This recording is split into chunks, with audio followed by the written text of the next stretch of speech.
We bowl off this Thursday's SportsMax zone with cricket here, and new world champions will be crowned at the ICC T20 World Cup in Dubai as the West Indies were eliminated from contention following a 20-run loss to Sri Lanka earlier on Thursday. Now, after winning the toss and fielding, the Windies found the going tough as Sri Lanka blasted their way to 189 for 3. In reply, the Windies fell 20 runs short, finishing on 169 for 8 from their 20 overs. Gerard Morris-Seeley recaps the action. To field in this must-win contest, but had to wait until the 6th over to pick up their first wicket. Athlete he is. He makes the difficult things look so easy. Andre Russell. Charith Asalanka then came to the crease and quickly got down to business. He, along with opener Pratham Nissanka, put on 91 for the second wicket. Nissanka looked in good nick from the first ball. Here he is gently pushing this delivery from Ravi Rampal into the offside for 2 to bring up a well-played half-century.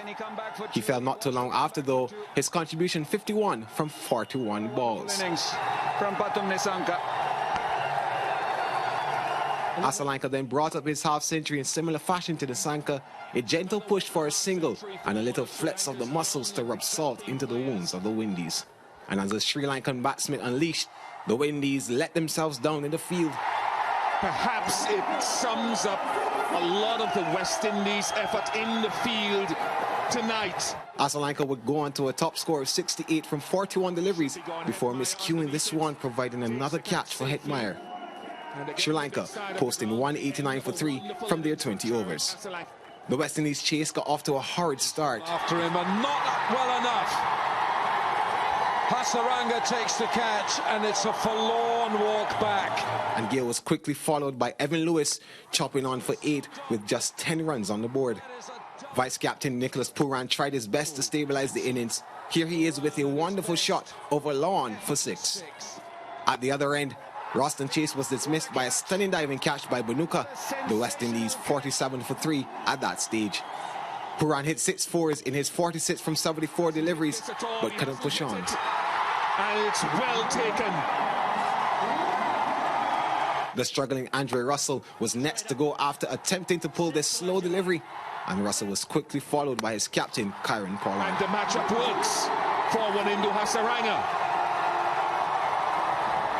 So much of what Sri Lanka has done tonight has been good planning and execution. The wickets continued to flow after that. First it was Jason Holder, then Dwayne Bravo. Hetmeyer sparked a few late fireworks, but his top score of 81 from 54 balls was far from enough. West Indies losing by 20 runs and have officially been eliminated from the 2021 T20 World Cup. Yeah, so joining us to discuss the West Indies performance is international cricket commentator Fazeer Mohammed. Faz, I was looking at the stats in the competition so far for the West Indies. 4 matches played, and only 1 batsman has been able to reach 100 runs in total. Batting for sure has been the biggest problem for the Windies. Absolutely, Lance, and disappointing but not surprising. You look at the overall situation from the way this tournament started for the West Indies, all out 55, but let's not overlook the fact that a lot of these issues were predicted by those who know a lot more about the game than myself. Those who suggested that, look, there's just the composition of the squad didn't make cricketing sense. It might have made headline sense as far as the personalities and the big names and the reputation, but didn't make a lot of cricketing sense based on seeking to be competitive in defense of a World T20 title. So the numbers that we're looking at, it's a bit deceptive. The West Indies losing by only 20 runs, and some might suggest, well, with a bit of luck, it could have gone the West Indies' way. Credit to Shimron Hetmeyer for the way he batted, Nicholas Pooran as well. But again, tremendous amount of boundary hitting from those two. The older players, the more experienced ones, again, couldn't deliver. And Sri Lanka really had the match in control from the 10th over onwards. Yeah, and Faz, you know, my question, why was it so hard to adapt to the UAE conditions when our experienced players, and we have to remember that going into this T20 World Cup, that was a song that everyone was singing. We have a lot of experience.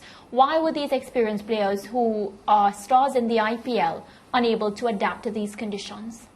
Well, let me put it the other way, Marat, because these same players were involved in the IPL at those same grounds just days before the World T20 started.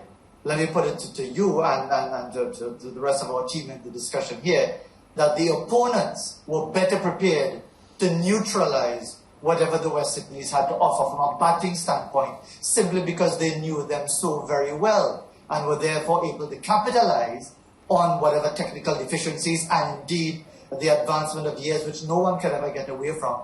And the fact that the West Indies weren't able or weren't prepared to adapt either in their individual techniques or in the composition of the squad. Because you look at it, with one match left to play, the West Indies are eliminated. It will be, of course, a match of interest to Australia and indeed South Africa come 6 o'clock in the morning East Caribbean time, 5 o'clock in the morning in Jamaica. But essentially, Andrew Fletcher hasn't gotten a game. Ocean Thomas hasn't gotten a game. Lennon Simmons was dropped after 2 games. Hayden Walsh hasn't gotten a game. So essentially, the panel there, the selection panel there, has kept faith with the team that hasn't delivered. Yeah, and Faz, we went into this World Cup as defending champions. When we look back now, in the future, at the body of World Cups, where will this rank as, in our worst performances? It's disappointing. I mean, this is the first time we haven't made a semi-final for about 10 years. The last time we did it, ironically. So there's been an expectation that the West Indies would at least be in the Final Four. And if you really analyzes, and I'm not sure we're going to have the proper analysis that we need to have, because we are not a part of the world that does that, because we're always distracted by other things. That if you really look at it, this was not about the priorities of cricket. Yeah, again, because the numbers didn't add up, as far as players being considered automatic selection, the team going forward, even in the tournament, didn't seem to make sense, again, because players were failing and still being picked over and over again. So it was self-inflicted in many ways, taking nothing away from the opponents, who all deserved their victories because they won comprehensively against the West Indies. The West Indies scrambled a 3-1 victory, 3-run victory over Bangladesh, who lost everything else. So that tells you that the West Indies, for whatever reason, prioritize something other than cricketing performance. Yeah, and Faz, the discussion now, the calls for Karen Pollard to step down. Of course, he says he has no intentions of not playing international cricket. Your take on that? Well, you are going to get that. You're going to get for Pollard to be sacked, for Phil to be sacked, for the selectors to be sacked. The issue is, we need first and foremost to get an explanation.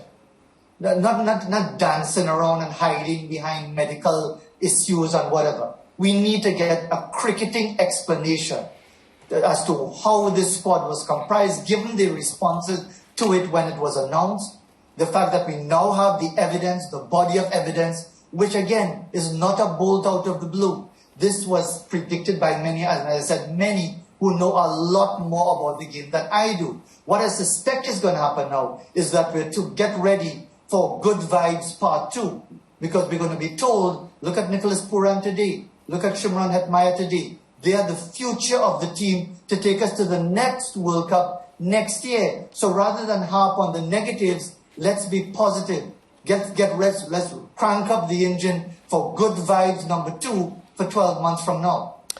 Faz, in terms of senior players taking responsibility for their role in a mission that was not only a failed mission, but was a disaster. I'm just going to read the numbers that I know you know them, but it's for the benefit of the viewers. For 2 of those senior players, Christopher Henry Gale and Andre Russell. Chris Gale aggregated 30 runs in his 4 games, 13 against England, 12 against South Africa, 4 against Bangladesh, and he gave us 1 run today. Andre Russell in his 4 games, 7 runs, 0 against England, 5 against South Africa, 0 against Bangladesh, and 2 against Sri Lanka. It brooks no argument that these numbers are nowhere near good enough. But were you these senior players, and given the discussion before you went off to the tournament, would you come forward and say something about your own performance, how you thought you did, and how you thought you fit or didn't fit into the team dynamic over there at the World Cup? Well, George, it might be unfair for me to give a perspective because I am not at the elevated stature that they are. because they exist in an environment where it's high pressure, it's a tremendous amount of demands on you and your performance and so on. And they're essentially in a bubble as well, which I brought to attention when Chris Gayle lashed out at Curtly Ambrose for a perfectly legitimate observation, that they exist in their own world in many respects.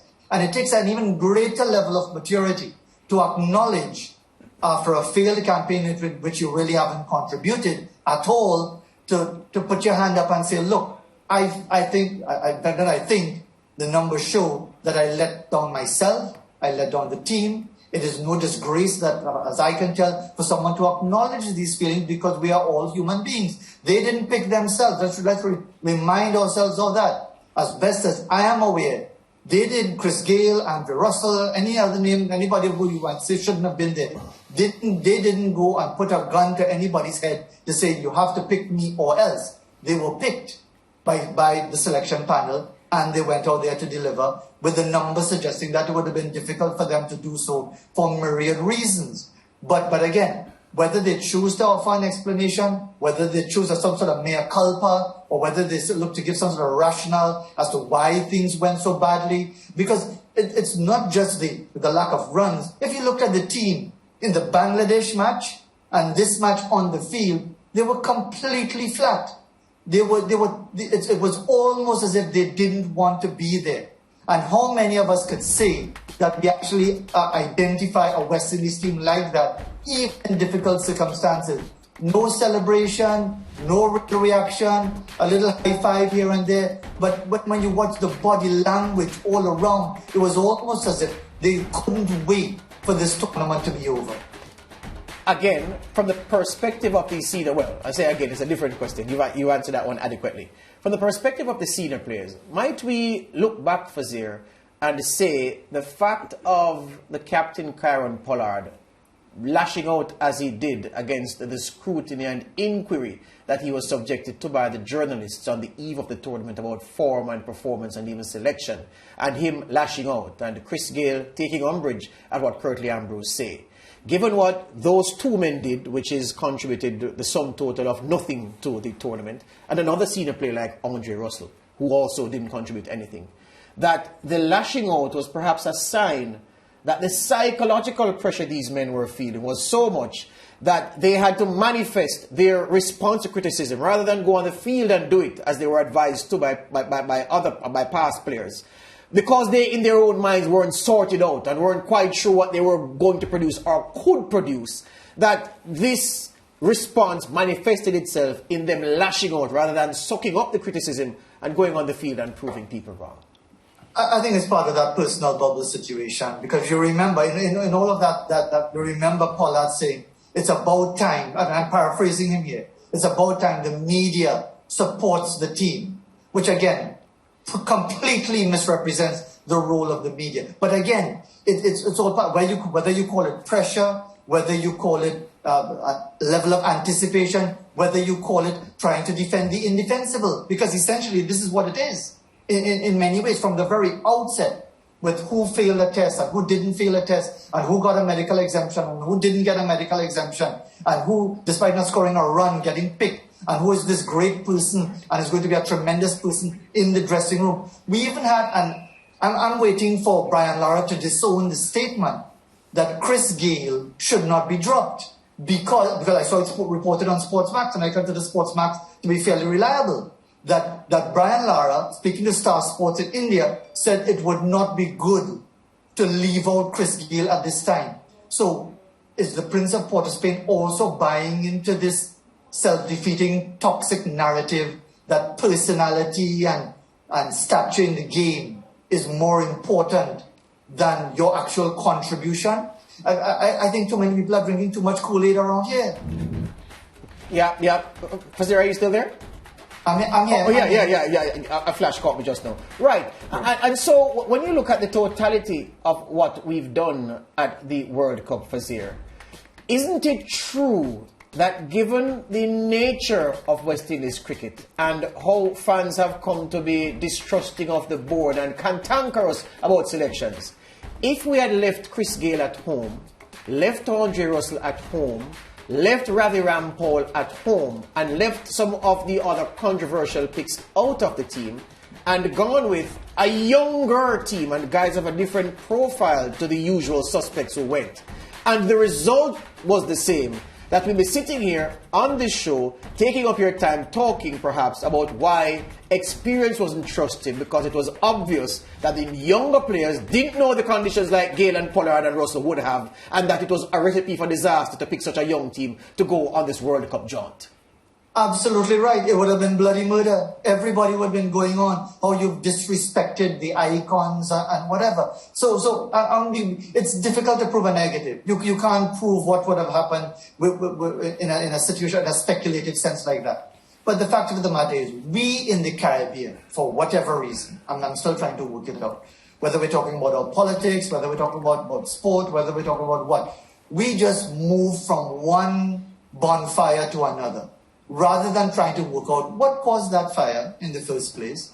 Could we try and resolve that? Could we get, rather than these sanitized, useless explanations, could we get a proper rationale? And even if we disagree, can we say, well, okay, I hear what you're saying, I understand the point that you're making, I may disagree with it, but at least I can see a clear line of thinking and a policy and a rationale. This whole idea of transparency and accountability is alien to our environment, including Cricket West Indies, including most sporting organizations that I'm aware of in Trinidad and Tobago and maybe in other parts of the world. I can't speak for them. But just this, because that's why I'm saying that get ready now for the long good vibes thing for the World Cup coming up next year. And rather than be beating down on the players, and it's not about beating down, it's about accountability, but accountability is perceived as beating down and crying down when you're asking for just simply legitimate explanations. Yeah, we aren't finished with this cricket discussion yet. Fast, stay where you are. When we come back from the break, we continue to talk about the West Indies' failure at the T20 World Cup, and we'll be joined by Cardigan Connor,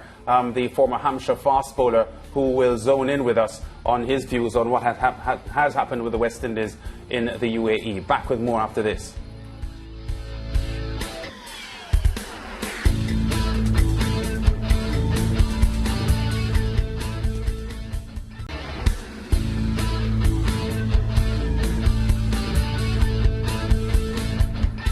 Back on the SportsMax Zone, and we are reviewing what happened with the West Indies today and their 20-run loss to Sri Lanka, which confirmed their failure to defend successfully their title in the T20 World Cup. We are joined now by Cardigan Connor, a man who played a lot of cricket for Hampshire in England. He was born in a lovely little spot in the Leeward Islands called Anguilla.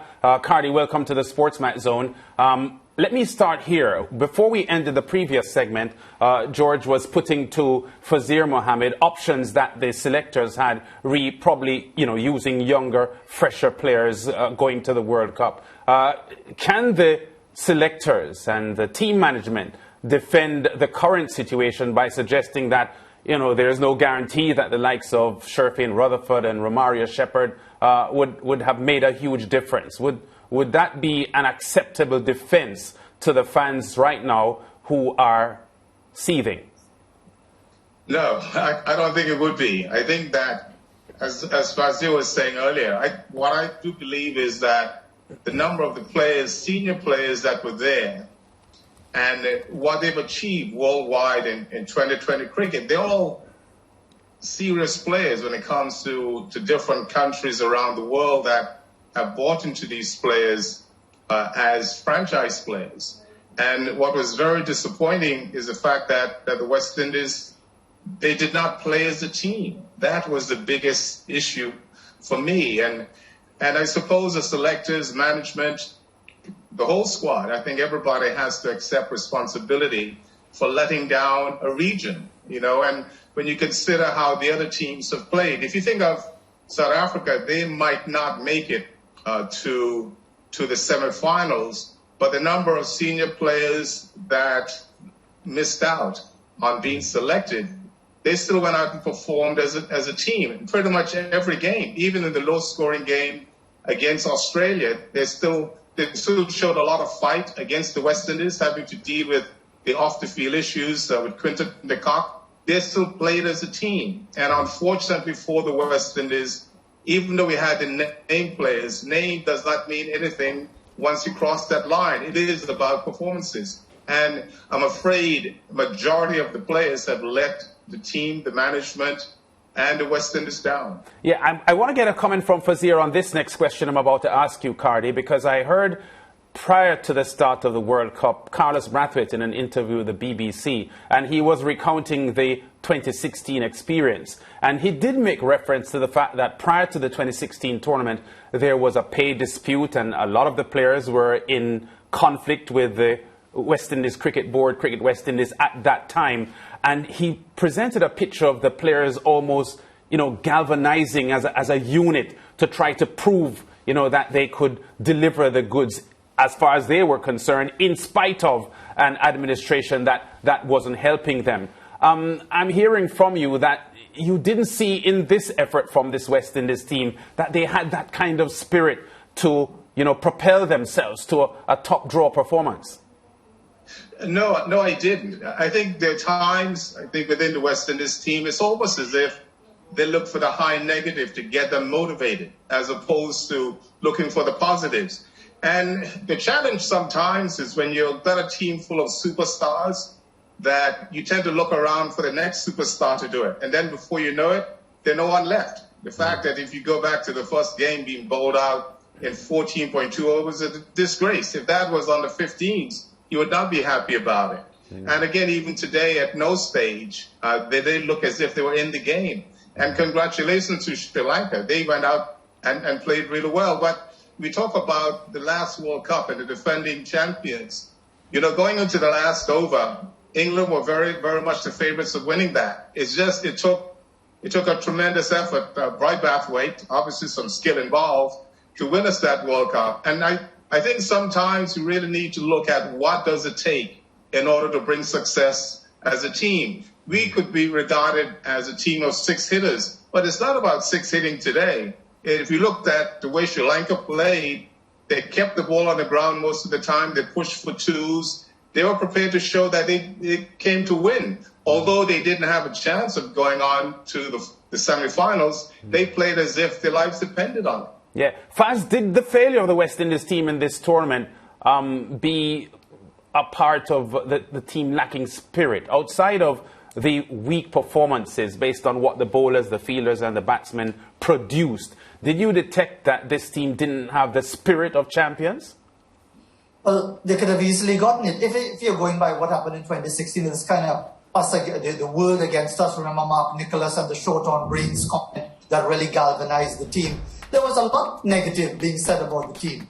But 5 years on is 5 years on. You can't reverse that. Within the age, we have yet to find the elixir of youth that will allow the reflexes to be as sharp as 5 years ago, even for the fitness and the training at some point. Father time takes hold. So if they were supremely motivated, so that to say they're going to shut up everybody from a line, from Guyana all the way up to Jamaica, all these naysayers, these media and these former people, we're going to identify them personally. We're going to put their pictures up on the wall, and every time we beat an opponent, we're going to just laugh at them or whatever.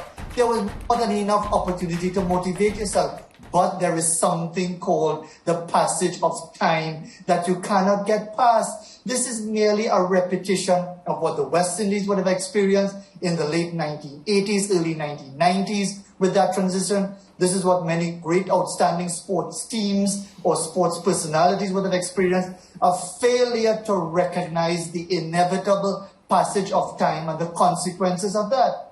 Yeah, and my question now is to Cardi. Cardi, earlier in the discussion before you joined us, Faz mentioned about, the narrative now turning from those actually a part of the West Indies team and, staff and whatnot, saying that maybe we should focus on the youngsters. We saw a bit of hope from Shimran Hetmyer today. We also saw a spark from Nicholas Pooran. Where do you stand on that comment, especially because these performances, as good as they were, are very inconsistent?